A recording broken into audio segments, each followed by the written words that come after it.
Hey guys, this is Yoda, and in this video we'll go over one of the new old dungeons coming to 10.2. It's Black Rook Hold, and this VOD is from a Mythic Plus dungeon we did on the PTR. I figure a lot of folks probably haven't done this dungeon in a while, or maybe never did it, so this will be a good refresher for the dungeon mechanics.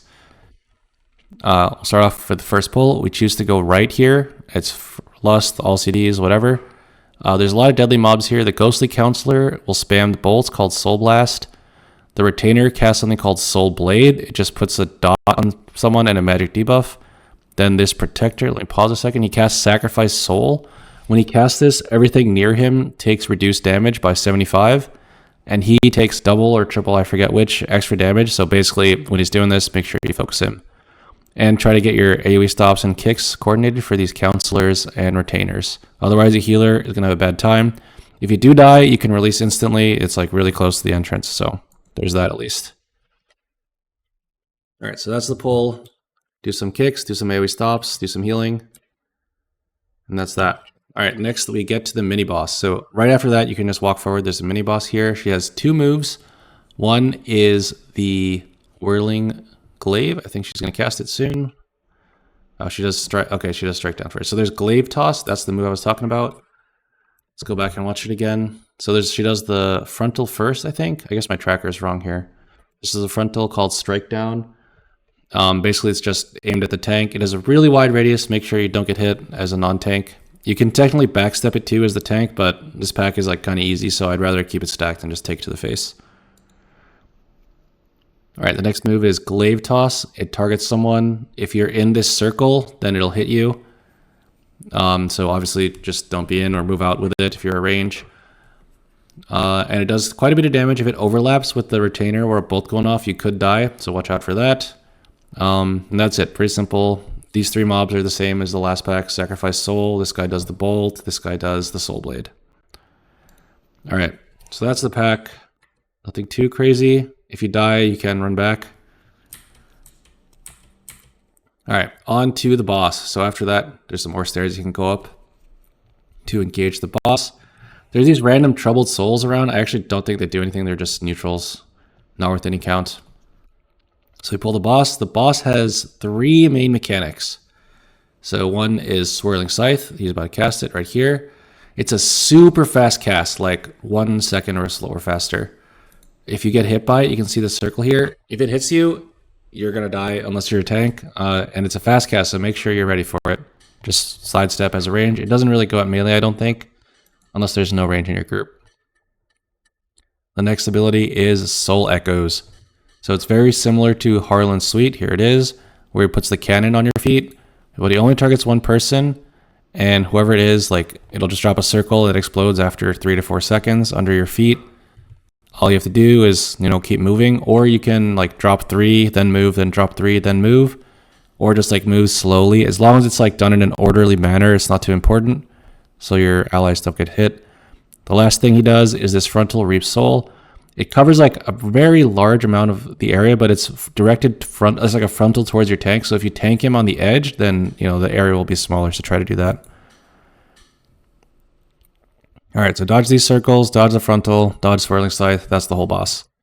Until 50%. So we're fast forwarding. At 50, he goes to the middle, and he casts Call Souls, which summons a bunch of these banshees that are walking in. When all of the banshees die or reach him, or when he's at 15%, he starts casting Soul Blast, I think it's called. Basically, it's a huge AoE. But the boss doesn't have any other damage, so everyone always has like every button available during it. Just push your buttons like sack, PS, nether, whatever, and you should live no matter how many souls go in. There is a strategy to root a mob. See, this one's rooted out here. Remember when I said either 15% or they all die? Well, the boss set does no mechanics in this phase, so we'd rather have him in this phase for longer. So we like stun or root a mob out and then kill it like late so that we can just hit him for free during this time. So here's the AoE, Soul Burst. Just sack the priest with Dome and he lives easily. All right. If you die, you can release insta the checkpoints right here. After the boss, there's quite a bit of RP, so we decided to fight a pack during the RP. It's the other mini boss. These mobs are the same as the beginning area, except the mini boss. There's the bolter, the soul blades. The mini boss just spams Spirit Blast. This pull can be kind of rough with double kicks, but if you're a paladin, you know, you just kick one, the group kicks the other one. If you're not a paladin, then you probably like rotate kicks on this and then stun this one and try to deal with some stuff going off, but ideally, not too many. There is a patrol that's kind of close to here. Just watch out for ninja pulling it. And these circles obviously are the same as the ones from the boss. So that's it for this mini boss, pretty simple. After mini boss, you can see that Kirill got one shot there by the cast. After mini boss, you just go back to the boss room, or if you chose not to go to the mini boss, you just go straight up after the boss RP. There's some stairs here. So this area can be kind of scary for tanks. I'm going to pause here. So every single one of these small spiderlings, for every melee they do on you, you get a stacking magic debuff. And once you get like a bunch of stacks, it really hurts. So it's really dangerous here for a tank if you're LOSing your healer, because, you know, it's like a winding staircase. If you sprint to the top and your healer is kind of slow, then they won't be able to dispel you and you can die easily. You can fall behind on dispels too. Like they have to be chain dispelling you. So usually you would just go up to the big spider, then plant and burn it all down with the healer dispelling you. I'm a paladin, so I have some tech. I just spell ward myself, which immunes the dot. I do it here, and then I pull everything up. Normally you would make a stop, like if you weren't playing spell ward, you would make a stop right back there at the big spider, finish off the small spiders, then go up. But I chose not to do that here. So I pull them with the next pack. The next pack, we'll pause to go over all the mobs. There's this arcane minion. It casts Phased Explosion, which is this swirly on the ground. It's going to just like cast it over and over, just dodge forehead. This Arcanist, which is a spam bolter, you can just kick. There's only one mob to kick, so it's pretty easy. This Archer is very similar to like the Houndmaster in Halls of Atonement. He just does shoot and he jumps away sometimes. The shoot does a lot of damage, and the barrage does a lot of damage too if you're caught in it. So just be careful of that. These champions are kind of easy. They just do a frontal that stuns you. Don't stand in it. That's the whole mechanic. Risen Scout is very similar to the assassins from Motherlode, if anyone still plays from back then. He casts something called Knife Dance. You just need to do a stop. He is undead, so not all CC works on him. Like Imprison doesn't work, but you can stun, knock up, turn evil, shackle, whatever. You can do all that to him. So we pull it all with these spiderlings. Once you're planted as a tank, you need to be dispelled like off cooldown. So we do healer dispel. I also happen to be like a dwarf paladin, so it goes like, for me, it goes like healer dispel, then dwarf, then healer dispel again, then bubble, then healer dispel again, then hopefully they're all dead right by then. If you're not playing a paladin, you know, you can dwarf. If you're not playing any of that, that's why I suggested killing the spiderlings downstairs. All right, so that's the pack. Mostly you need to think about focus kicking the Arcanist and dodging all the frontals and the phased explosion and this Archer's barrage. And then someone needs to do stops on the scout. If this knife barrage goes off, it's like a wipe pretty much. So this is the barrage here. He just jumps away and starts shooting. Just dodge. Then the scout's about to do his thing. I think we have a stop planned for Knife Dance. Oh, yeah, okay, I hodged it. If that goes off for like a prolonged period of time, you will die. So make sure you do stops. All right, so that's this pull. Next is there's 3 mobs here, and there's a patrol that kind of comes in. These are the same 3 mobs as before. The patrol has 1 new mob, and it's a little bit dangerous, so I decided not to like go ham and pull everything. We're gonna just wait for the patrol here. Let me fast forward to when it actually gets pulled. Okay, it's pretty quick. So this patrol has a new mob. It's the Risen Companion. This is the same cat from Court of Stars, if anyone played it in Season 1 or Legion. He jumps and puts a bleed on people. You can stun him mid-jump, and then the bleed won't go on people. So that's what I do here. I know he jumps really quick.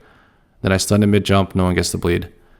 And then this cat is like omega dangerous, so you want to be focusing him down too. There's also, once the patrol comes in, it's double Knife Dance plus the cat, so it's a pretty dangerous pull. Here's the jump. He jumps on our Evoker, who has Cauterizing Flame, so it's fine. Nice class.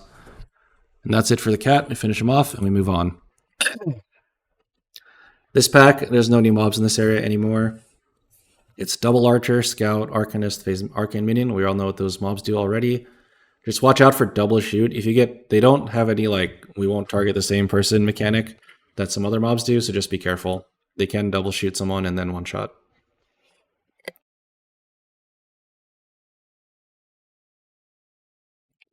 After you finish this pack off, the mini boss jumps down. Let me show you where we LOS. You can LOS here, but sometimes you have thread issues. I kind of think it might be better to LOS like all the way back, like off screen here, but we choose to do it here. Just be careful for threat if you make this play. So they jump down, they auto aggro. It's the commander, which is just the frontal mob. He's kind of a target dummy. Double knife dance, double archer.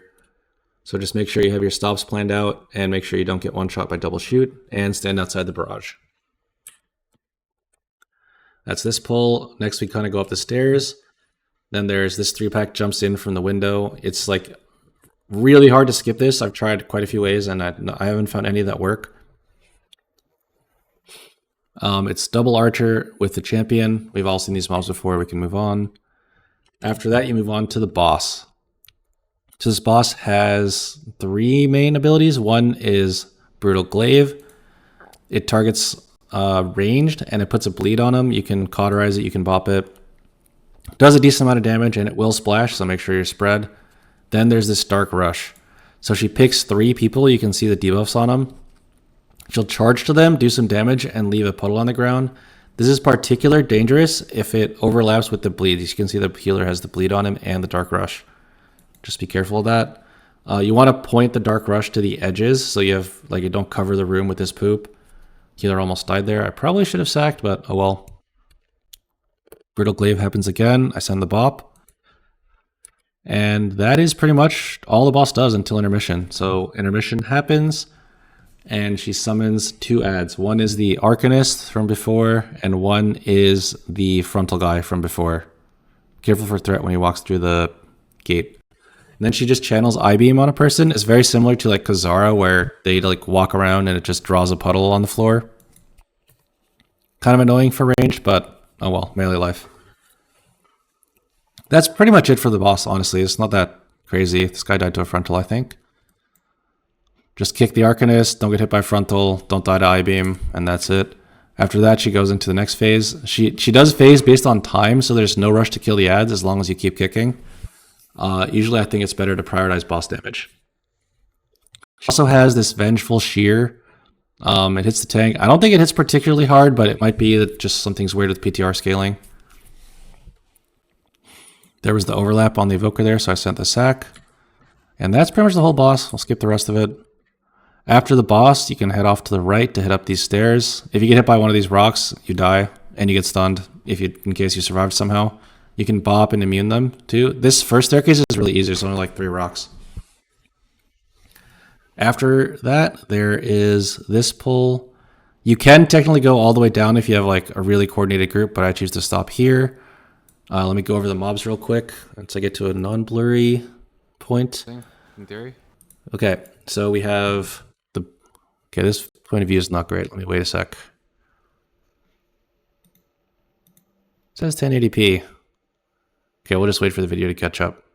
All right, this is a decent point of view. So there's this Blade Guard. It's an unCCable mini-boss type mob, and he just hits the tank really hard. He has like a couple of moves, like a Frenzy and a Bladed Assault, but all they really do is just hit the tanks. Only one thing. Then there's these Worm Tongue Scavengers and Tricksters.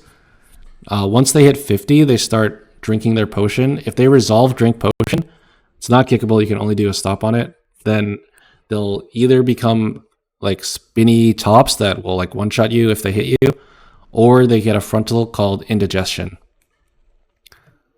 Basically the idea is you pull a bunch of these and do AoE stops once they hit 50, and hopefully like when you run out of stops, they're like low enough that you can finish them off. If you do not do AoE stops, then they can get real scary, so you'll see at the end of the pull when we run out. There's also like a random Fellhound here, just kick him, that's all there is to it. So we do a bunch of AoE stops, delaying like the inevitable when these potions eventually go off. When they do go off, I think I run away actually.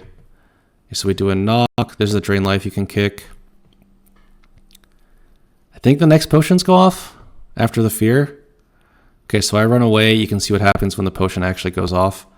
They either do a frontal, which is indigestion. You can see the fire breath here, or they become spinny tops. When they're spinning, they are super dangerous. Like 1 tick or 2 ticks will kill a melee. I actually bubble here against like, this indigestion really hurts too if you're a tank. So here's the spinning mob. You can kind of see him over here. He's like chasing down the healer. We do a kidney. If you get hit by the spin, it will like it does so much damage. All right, so that's this pull. The next pull is pretty much just the same mobs. There's 2 blade lords. Technically, you can pull these together, but it is kind of dangerous if you're not at AoE stops. Like the pull gets real spicy if the potions actually go off. Oh, we'll watch here because you can see the potions go off a bit. I actually don't know what throw priceless artifact does, but it can't be that important because I don't think anyone's ever died to it. Okay, I guess no more go off. This stairwell is actually a lot longer than the previous one. If you have an immunity here, or you can have your healer go up early, or your evoker or something, then it's a lot better. At the top of this stairwell, there are these Fellbat pups and the Dominators. So we decide to skip these. These Dominators, for some reason, are worth like no count. They're worth like the same as a normal mob, but they're mini bosses and they're super dangerous. So I choose to skip them. I think we end up pulling here by accident. Yeah, we do. So we fight 2 of them. Let me pause for a sec. So the bats are basically just pets, right? They don't do anything. They'll just auto attack. But the Dominators have an ability that makes the pets super dangerous. So the Dominators have 2 abilities. One is Fell Frenzy. Makes everything near them buffed by 50%, and it stacks up. So like if they have 2 stacks, it's 100%. Not sure about the exact number, but it makes them a lot more dangerous and it stacks up. They also cast Sick Bats. So you can see the debuff on our rogue and our priest here. When you have Sick Bats, all the bats are fixated on you and they melee like pretty hard. If you get meleeed by like 6 bats at once, you will die. And then you have to like run up the stairs again. It's real bad. So the way we play around this is if you're actually choosing to fight all 4, you can fight the first 2 like at the bottom of the stairs. And then if you get 6 bats, you just run away like down the stairs. And then the next 2 is what we're fighting right now. You pull them into the 3rd boss room. And then if you get 6 bats, you just run away in this room. The Fell Frenzy needs 2 kicks per mob. So like 1 melee kick's not enough. So 2 people assigned to Skull, 2 people assigned to Star. If 1 goes off, like it's really bad. But other than Fell Frenzy and Sick Bats, they don't really do anything. And then once the bats are dead, they don't cast Sick Bats anymore, obviously. If you fight outside, like you don't pull them here, then bats like continuously spawn. So it's really good to pull them into the boss room or fight them all the way downstairs. Once the bats are dead, the mobs aren't really dangerous. We just have to kick. So I pull the boss with it. This boss has a few mechanics. One is Hateful Gaze. So he fixates a player and you can block it, but you get a debuff when you block it. So this debuff says Hateful Gaze damage increased by 500%, and it stacks up. So the goal as a tank is to like block as many of these as you can survive, and then someone has to tank 2 of them for you, so your debuff drops, and then you can go back to blocking them. It's kind of dangerous for your group to block them because his spell queuing is like right after he does the gaze, he does Earth-Shattering Stomp. So you see it here. He does the gaze, my rogue blocks it, and then he does the stomp. Bang. It actually kills the rogue because I didn't block it, which is, a mistake probably. There's also these Fell Bats circling the arena that target you with Fell Vomit. You can see it here. It's kind of buggy that you can't always see where they're from, but basically there should be a line on you and you drop it close to the other poop. Yeah, that was a bug, so I couldn't even see where the line was. Unfortunate. And it's Hateful Gaze into Stomp. That's pretty much the whole boss fight. The room does eventually get covered by this poop, so gotta watch out. Managing space a little bit. But it's pretty simple.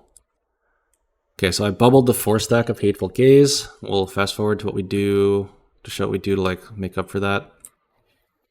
Okay, the fifth. This would be the fifth stack on me, and I don't have bubble, so I walk out and sack the rogue. I think he feints, so with feint and sack, he lives the overlap pretty easily. Then the next one, he evasions, I think. Yeah, Hateful Gaze. He has evasion, so he just blocks it with evasion. Note that he does still get a stack, he just doesn't do any damage when he blocks with evasion. And then I can tank them for the rest of the fight. So that's this fight. Technically, the boss does get energy, like, as he hits you, but the tuning is such that he, like, I've almost never seen him actually get to 100 energy. If he gets to 100, he does a move called Crushing Smash, which makes you take 75% more damage as the tank. In which case, it'll probably be a bit harder to block Hateful Gaze, but like I said, I've like never even seen it go off, so maybe that'll change, maybe it won't. Alright, after that boss, there is a checkpoint, so if you die again, you can release there. And these swordsmen are here, and lancers. So there's only 2 mobs in this whole area. We pull up. I think it's either, you have 3 options. You either pull all the way up to a circular room, or you pull it back to the boss room, or you go to the next boss. I think early in the season it's probably good to pull them back, because the checkpoint is in the previous boss's room, and this can get kind of spicy sometimes. If you died, like, the release would be right there if you pull them back. So the Lancers have a move called Raven Dive, and the Swordsmen have Coup de Grace. Coup de Grace is just like a tank hit. That's all it is, not a frontal or anything, which confused me for a bit. The Lancers do Raven Dive, so let me pause. So it's this swirly on the ground. If you could hit as a DPS, you'll probably die. And if you happen to survive, it'll stun you, so like the next one will probably kill you while you're stunned. So dodge it. That's why I pulled into a circular room. You can kind of just kite in a circle. Once you have cooldowns, it's kind of a good idea to just spam AoE stops. Like with an Aug Evoker, you just do your stun into your knock up, into your other knock up, into your knock, that kind of thing. Just so it's way easier to DPS them. If you don't have that kind of thing going on, then it can get a bit chaotic. As you can see, our DH was lost there. Pulling this back to the boss room does make it quite a bit easier, although it's a little bit harder for your tank to survive like there and back. Alright, so that's this pull. I kind of just kite it in a circle. You can outrange the coup de grace, but it's like basically just up to you how you want to play it. Like if you kite too much, then the pack gets unstacked and then the swirlies go everywhere. But if you stand still, then the coup de grace hit you. So ideally you just tank them and just try to like not move as much as you can. Alright, so that's this pull onto the boss. So this boss is very hard in high keys. I think in low keys it might be chill, but in higher keys it's weird. So this phase 1 is just Curtalis Ravencrest. Then Latosius is like flying around shooting random bolts at people with no targeting and no cast bar. And the bolts do insane damage. This guy himself is kind of like weak. All he does is put a bleed on the tank and throw a blade that's really easy to dodge. So I'll let it play.